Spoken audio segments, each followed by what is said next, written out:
Welcome, civilians. You've arrived at the home of civilized and thought provoking commentary. Get ready for elevation, growth, and experience. I am the civilized woman. Please like, comment, share, and don't forget to subscribe. Thank you.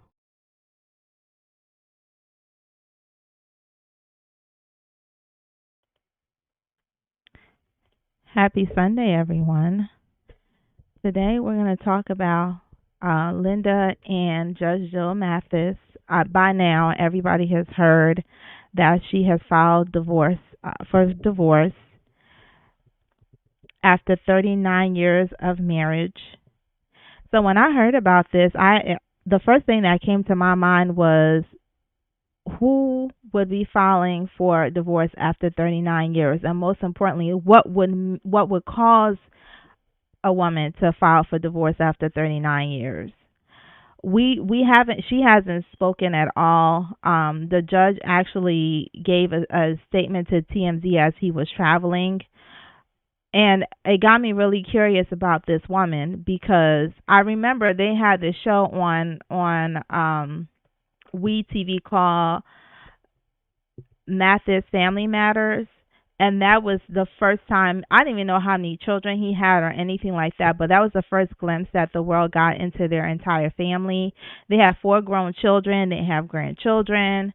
They've been together since college. So this really came out of left field. They seem to be an example for what people like to deem these days relationship goals.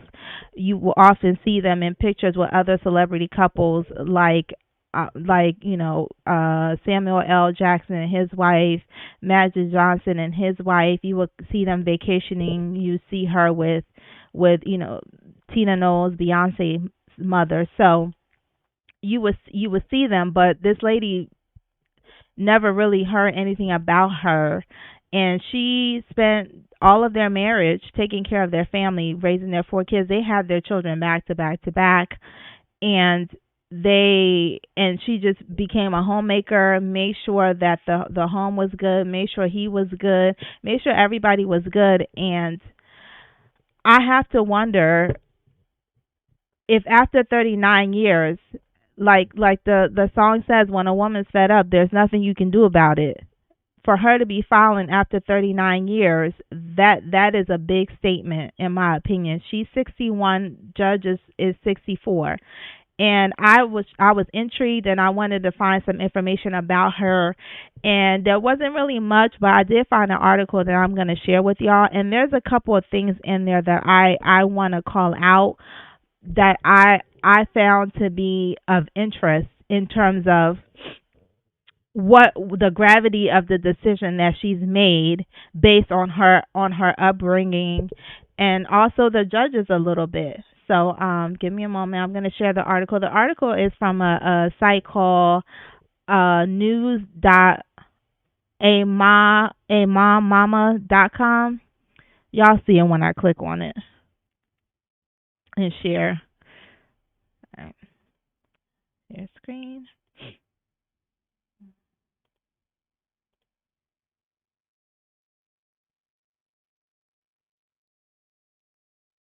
Okay, so let me go through here, y'all, so y'all can see.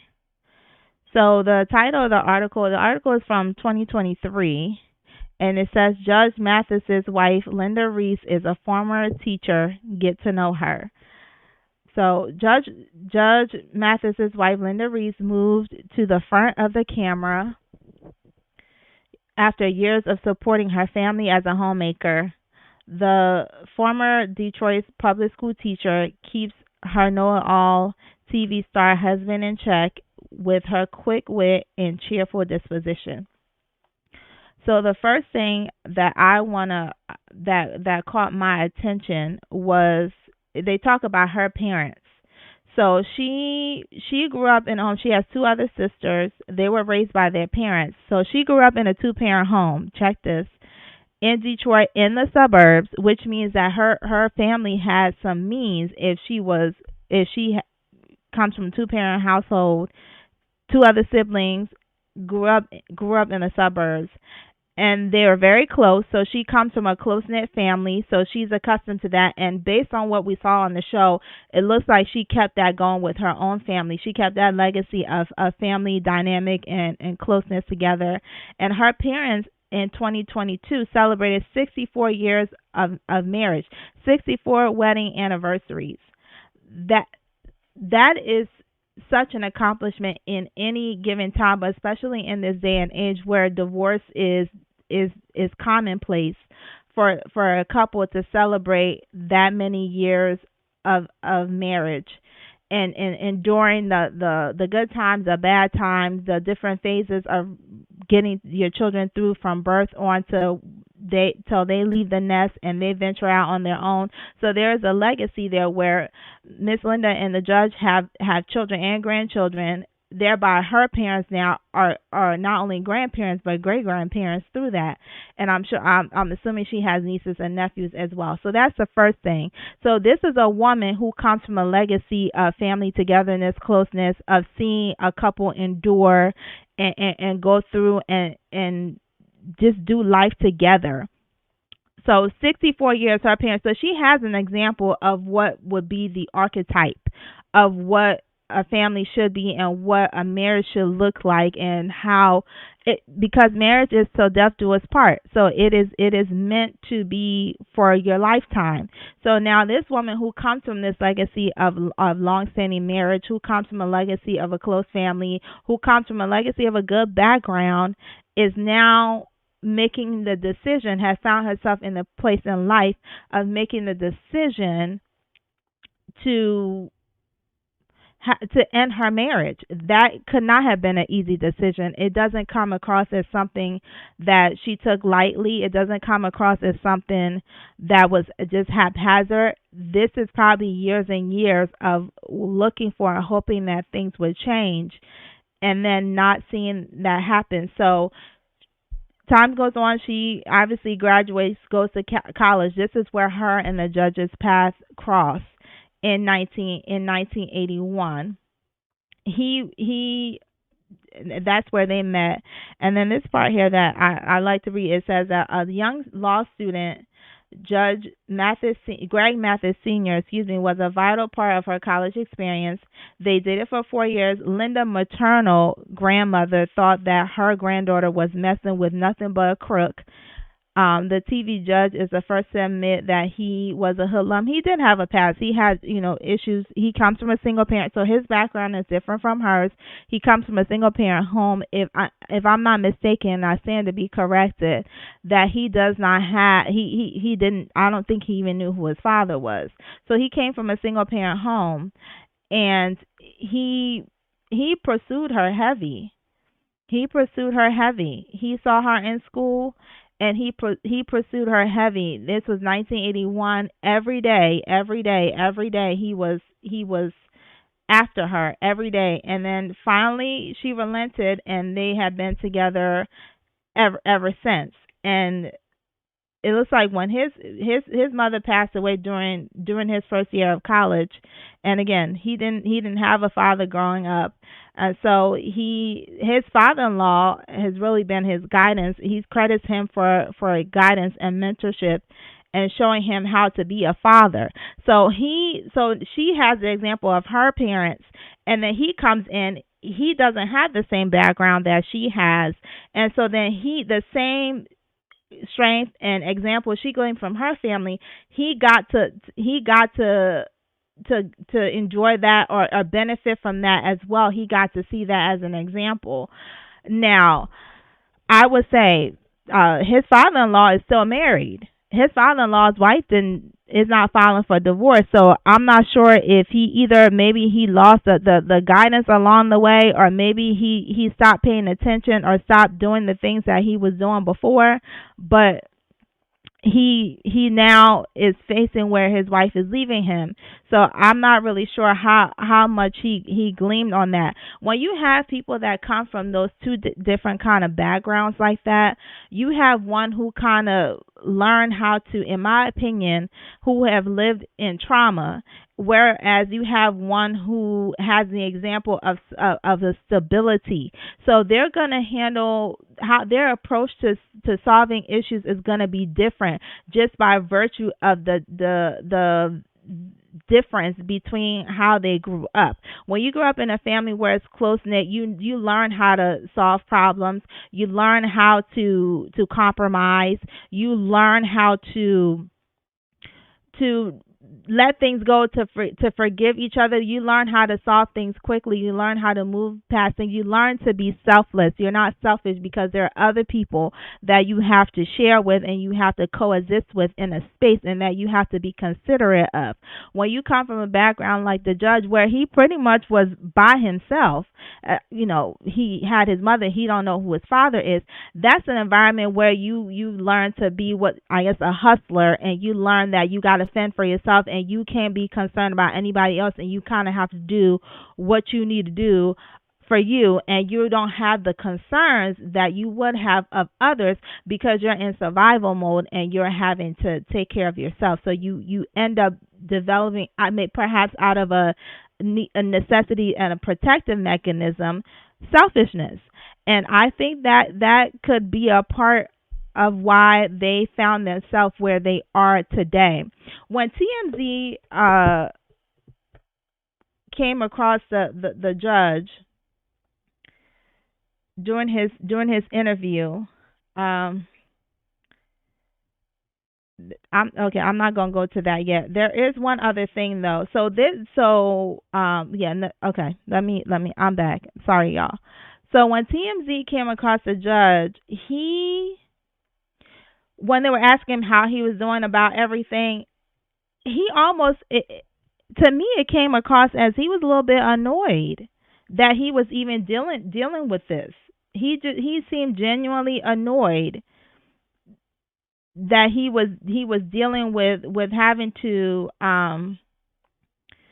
this divorce that he was going through. So I'm gonna go down to the part of the article where they talk about that. I think it's in this one. If it's not, I have the information elsewhere, so I can just read about it. Okay, let's see.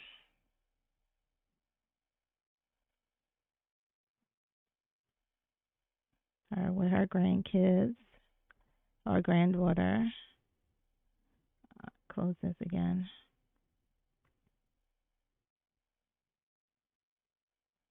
Let's see.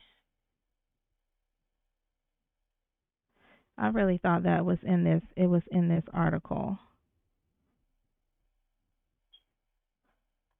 Sorry, y'all. Let's see.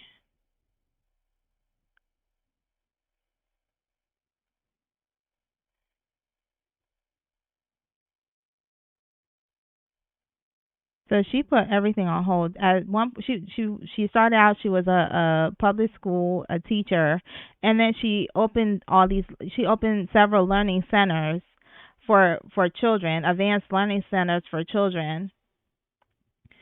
And then they started having kids. They had their kids back to back to back. So she pretty much became a homemaker after a few years.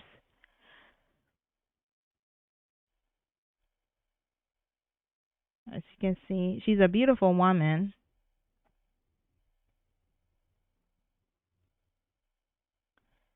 All right, so I'm just gonna go ahead and talk about. I'm gonna stop sharing this article for a moment. I'll probably come back to it. I'm gonna stop sharing. Okay. So the judge, when TMZ accosted him at the airport, they asked him how he was doing. First he said good, and then it was like he realized, no, because now he has cameras on him, and now he has to solicit public support, if you will, and public sympathy. So he says he's not good. They asked, what happened, and he just basically said years of him not putting her first, putting his job first, what he does for the community first, his friends first, and not making her a priority, and that's where he finds himself today, and he's wanting to get his wife back. Now what's interesting is that he's at the airport going to another engagement or some kind of function of some sort, traveling, whilst he's talking about the fact that he's neglected his wife and not made her a priority. So that was interesting to me, because if the reason for the breakup is that you just aren't around and you don't put her first and you continue to not put her first, I'm not really sure how you figure you're going to get her back if your behavior is not changed. So he mentioned that they're still in the same house together. Now the reports stated that he was served with the divorce papers August 22nd, and the separation date listed in those papers is July 17th. Now, it looks like they must have been married in June, because they actually celebrated an anniversary in June. Let me go to this last picture here. So this was just June 10th. This slide I have up here. With them, there's some kind of concert or something happening in Detroit, where they're from, and they went back there. And if you look at this picture, it don't look like these are people who got separated a little over a month later, and then for divorce to be filed, 2 months later. And obviously you have some people that kind of went in there, and even though this is an old who kind of went in there after they heard about the issue, the divorce, rather, the filing, that they should try to be together. So let's read. There's a comment here from somebody called Twin Ad. Please stay together. The one up there says, we are about to be all in these comments about you and Linda. We don't play about y'all. Whatever it is, work it out. Go apologize. Win your wife's heart back, please. Your extended family loves you. I feel like my uncle and my aunt are splitting up. I hope both of you read the comments together. Don't let the world rob you of your marriage, please. Now, black love is a thing, is a big thing, and I understand why, because we so often don't see example of it, that it almost seems like it doesn't exist. So when we see it being displayed in the public, we don't want to lose that. We kind of live vicariously through that. It kind of gives us hope. But what people fail to realize is that if this lady has made this decision, there is a reason that she made this decision, and if it was just as simple as the two of them sitting together and working it out, then they probably would not be in this place. We probably wouldn't even heard about it. This says to me, based on her background, her upbringing, and what she's fostered within their immediate family, this is not the first time that he's hearing about this, and even by his own admission, it's not his first time hearing about this. His actions are contrary to what it would take for them to work it out. So the only way that they would stay together, it looks like at this point, because he doesn't seem to be that concerned, regardless of what his mouth says, his actions are saying otherwise. Either she chooses to live like this and just be okay with it. That seems to be the only way that they're going to remain together, because he doesn't seem to be changing his behavior at all. Now, there's speculation that he might have somebody else, even an outside child. That's not outside of the realm of possibility, because why are you always traveling? Even after you've retired, your wife don't come with you.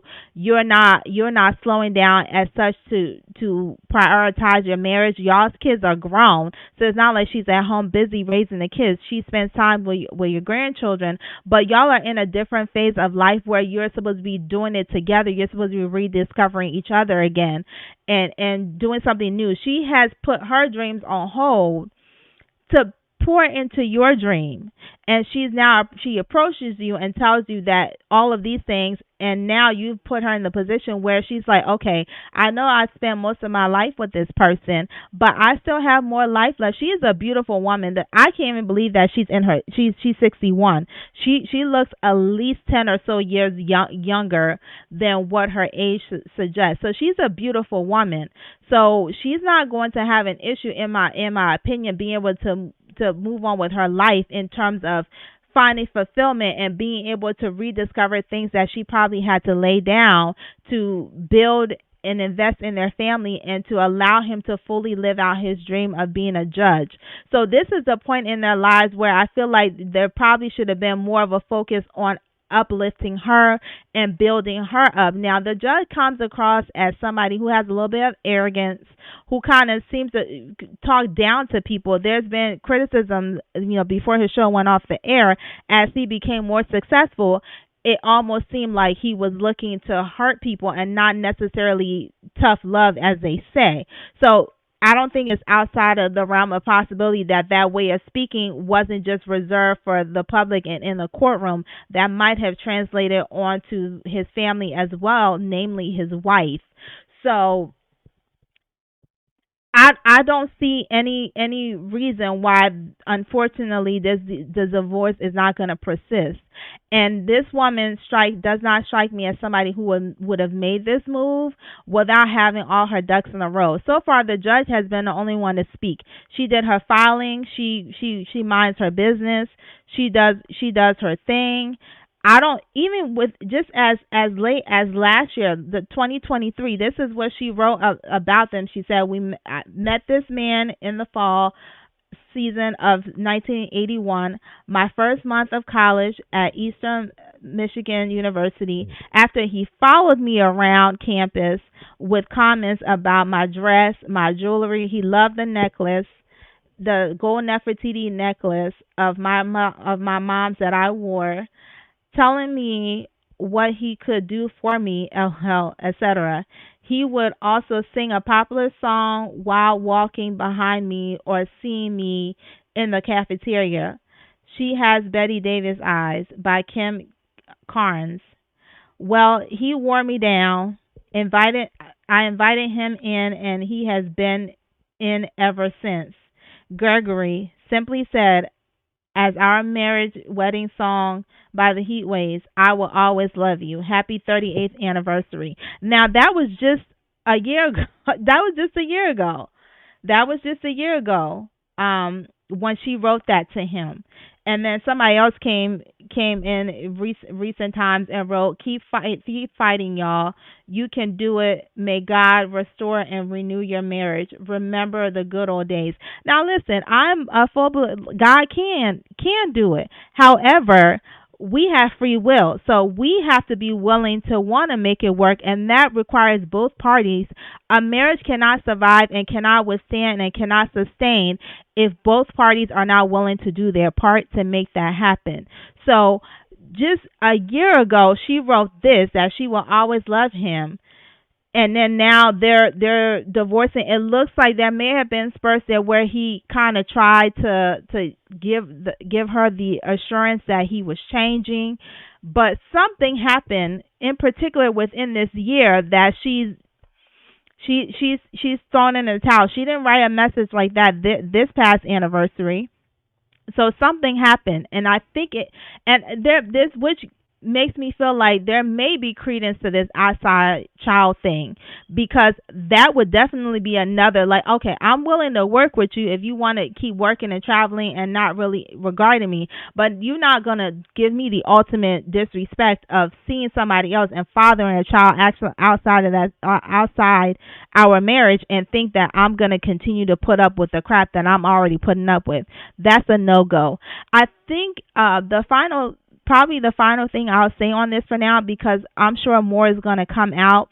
As I'm thinking about what her credentials was when they got married, that she's this educator, she opened learning centers. So she has spent, this required her to put a lot of her own desires and probably aspirations down. There's no telling what she would have been able to do had she been able to continue with that in some facet.